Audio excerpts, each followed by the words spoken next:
Nakatakda sa November 26 ang huling pagdinig ng Senado ukol sa Philippine Offshore Gaming Operator o POGO.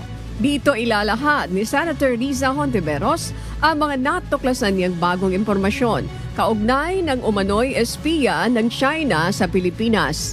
Iimbitahan sa naturang pagdinig sina Alice Goo, alias Go Waping, Cassandra Leong, Tony Yang at ang mag-amang na aresto sa Cebu POGO Hub.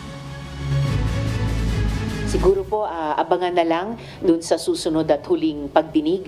Pero gaya ng nabanggit ko kanina, doon ay balak po namin i-tie up yung loose ends na nabitin pa nung nakaraang hearing.